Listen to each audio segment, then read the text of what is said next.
The battle between Tokyo and Azuma has begun in this latest chapter of Choujin X, and we get a better understanding on why Azuma is attacking Tokyo, and he's aware of all the things that he have done in the previous chapter until now. And it looks like their friendships all along has been a rivalry into Azuma's eyes because he's been waiting to try to go ahead and battle against Tokyo ever since they were elementary school.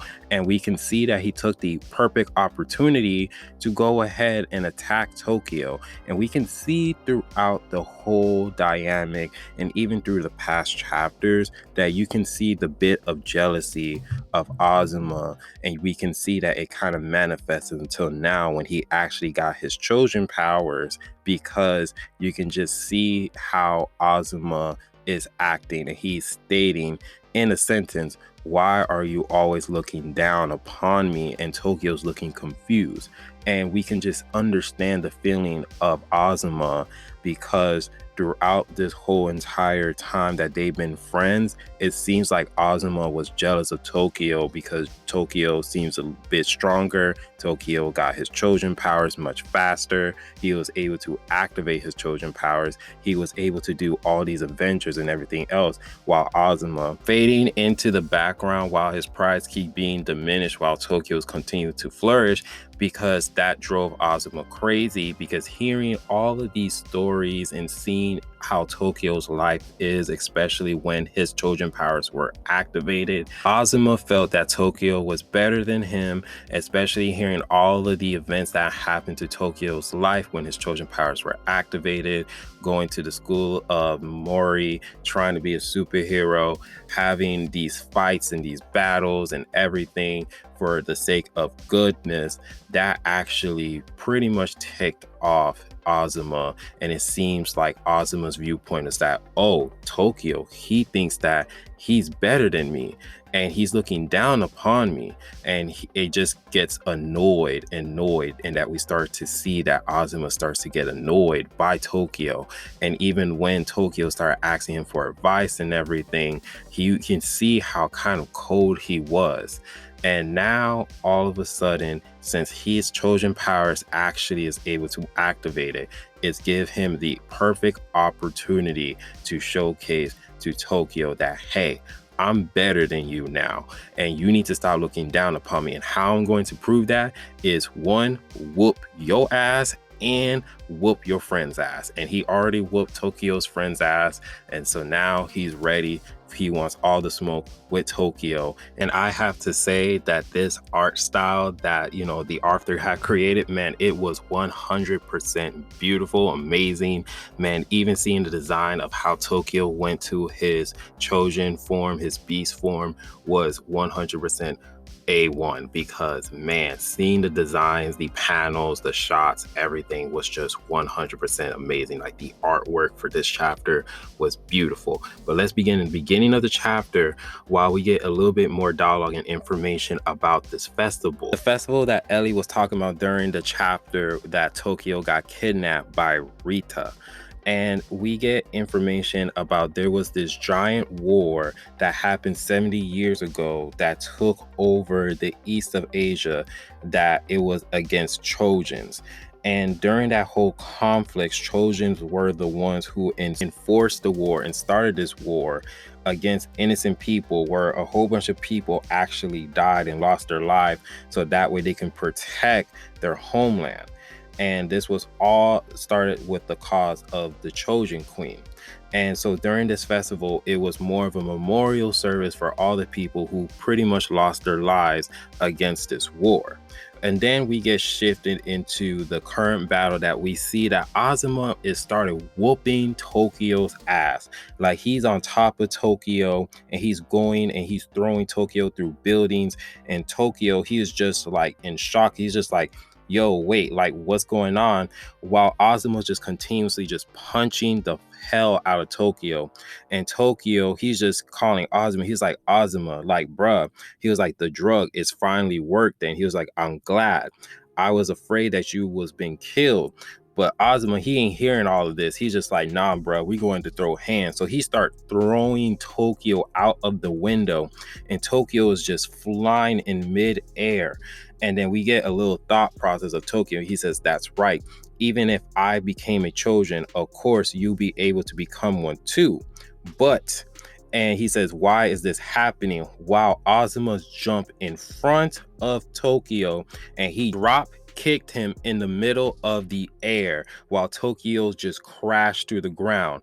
And at this current moment, it just verifies that during that Akame moment where they both was holding the syringe of the Choujin serum, both of them were infected, but obviously Tokyo was able to activate his Choujin powers while Ozuma wasn't. Tokyo is crashing to the ground. Tokyo started having a flashback of when him and Ozuma, when they were little, and they used to have an arm wrestling competition.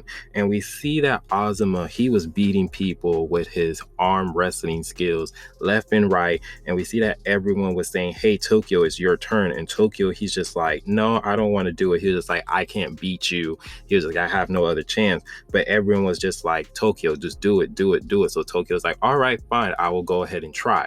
And then all of a sudden we go back into the future while Ozuma continuously just whooping Tokyo's ass. Like Tokyo is just being kicked and punched. And even to the point where this man Tokyo is flying to on top of a truck on a highway. And Tokyo, he's grabbing and trying to get his balance, but then all of a sudden Ozuma, he goes in and he yelled out, fight me, and he just kicked Tokyo off of the truck, and Tokyo is like bouncing to the ground while in incoming traffic.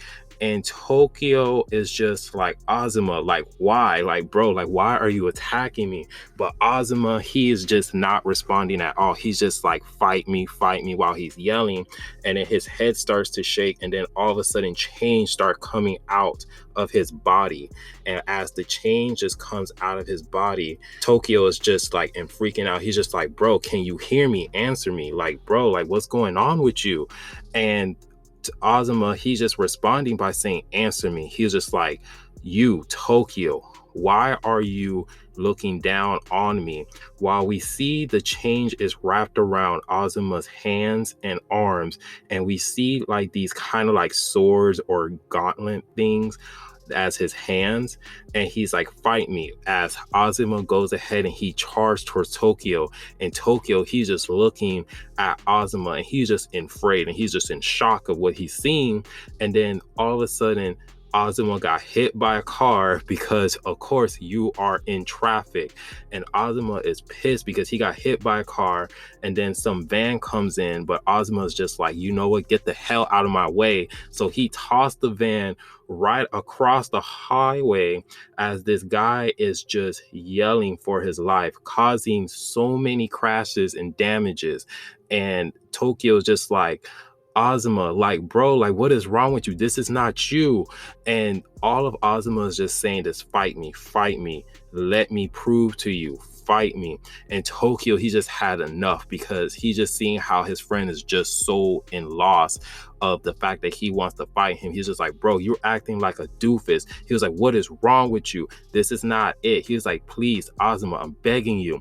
But it's already too late. Ozuma, he's dead set. He wants to fight Tokyo. And as Tokyo's yell, he's like, you want to fight me? You want to fight me? Fine. And then he went to his beast personification mode, and we see Tokyo transform into his vulture state.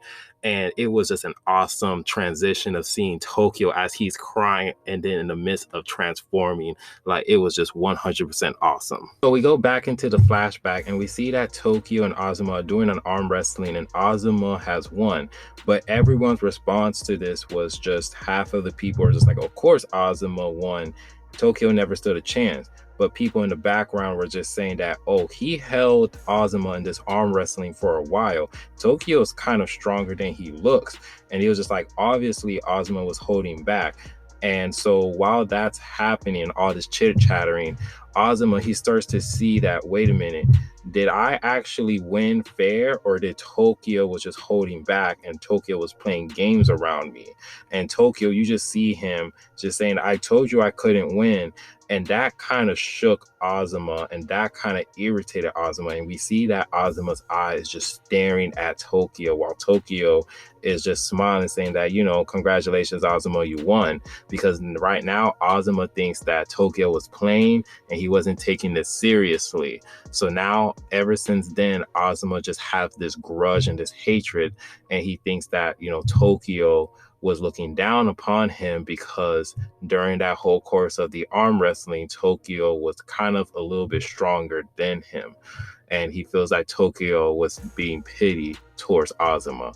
And that's just pretty much the end of the chapter. This chapter was amazing. We're going to see the climax of Tokyo and Ozuma battling against each other, and it's going to be lit. It's going to be crazy just seeing Tokyo and what he's going to be able to do with his beast personification.